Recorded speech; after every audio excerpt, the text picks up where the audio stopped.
राजा जी, आप क्या कहना चाहेंगे? सबसे पहले तो प्रेस के मीडिया बंधु को मेरा जय भीम जोहार। आज इस विधानसभा चुनाव चक्रधरपुर 56 से हम लोगों ने हमारे प्रत्याशी के रूप में माननीय दुर्गाचरण सोरेन साहब के स्वतंत्र प्रत्याशी के रूप में हम लोगों ने आज नामांकन किया। और सबसे बड़ी ये बात है कि चाहे वो दलगत के विधायक हो, चाहे वो विपक्ष के नेता हो, ये दोनों हमारे जनता को, ग्रामीण जनता को ठगने का काम कर रहे हैं, जितने भी लोग हैं। क्योंकि 5th शेड्यूल एरिया 5वीं अनुसूची के तहत, जैसे हमारे मान्यवर प्रत्याशी महोदय ने आप लोगों से कहा, उसको आप लोग संज्ञान में देखिए। गांव की जो मुंडा सबसे बड़ी व्यवस्था में वो होते हैं, लेकिन मुंडा को इन लोगों ने क्या करके रखे हैं, दरकिनार करके रखे, मुखिया को पावर देकर रखे। 5 साल इन लोगों को समय मिलता है, इनकी संपत्ति की पहले जांच करे। जो भी प्रतिनिधि जीत कर आते हैं उनकी संपत्ति जांच करे। आज हमने नॉमिनेशन करवा रहा है, उस पर आप देखिए एफिडेविट देते हैं तो संपत्ति का सारा ब्यौरा सरकार को देते हैं, लेकिन धरातल पर उसकी जांच होनी चाहिए।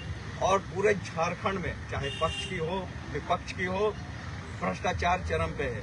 जितने भी दलगत के नेता हैं, ना शिक्षा पे बात करते हैं, ना स्वास्थ्य पे बात करते हैं, ना रोजगार पे बात करते हैं। तो ये हम लोग अंबेडकर मिशन से हैं, बाबा साहब के विचार को है, हम लोग संविधान की बात करते हैं। इसलिए अगर हमारे प्रत्याशी जीतते हैं तो सबसे पहले शिक्षा और स्वास्थ्य पे हमारा फोकस रहेगा, पहला। दूसरा आप आते हैं सड़क की क्वालिटी और क्वांटिटी मिलेगी। आप मेरे साथ, हमने क्षेत्र भ्रमण किया, 5-5 साल शासन में रह रहे हैं। आज चलिए मेरे साथ, धरातल पे चलिए, सड़क की स्थिति खत्म है। नगर परिषद में इतना भ्रष्टाचार है, प्रशासनिक पदाधिकारी इतना भ्रष्टाचार है, मैं पत्रचार कर करके थकता हूँ।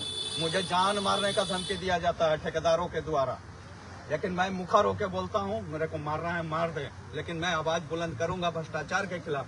3 महीना में पूरे चक्रधरपुर सड़क, नाली, पुलिया जो भी बन रहा है, जांच कीजिए, आपको दिखेगा कि कैसा भ्रष्टाचार चरम में है। और प्रशासनिक पदाधिकारी कान में जूं डाल करके सोए हुए हैं। तो ये मेरी विचार होगी।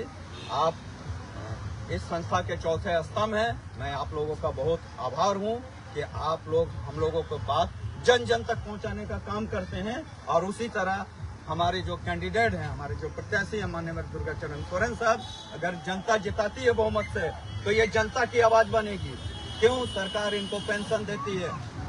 ये अपने लाभ के लिए हम लोग चुनाव नहीं लड़ रहे, जनता को जगाने के लिए काम कर रहे हैं। आज ये जो हमारे साथ जनता खड़ी है, ये पैसा से खरीदा हुआ नहीं है, ये प्रेम के साथ मेरे साथ आए हैं। और आपने देखा कि और भी जो लोग कर रहे हैं, सब पैसे और पावर एक दूसरे तरफ से लूट के ला रहे हैं, वो अपना आप नॉमिनेशन कर रहे हैं। एक दूसरे तरफ से लूट के ला रहे हैं, वो अपना नॉमिनेशन कर रहे हैं। हम लोग पसीने का पैसा से नॉमिनेशन कर रहे हैं। और इस जनता, ग्रामीण साथी बंधु का प्यार से ये चुनाव को हम लोग जीत दर्ज करेंगे और जनता की आवाज बनने का काम करेंगे और विधानसभा में भ्रष्टाचारियों के खिलाफ आवाज बुलंद करेंगे।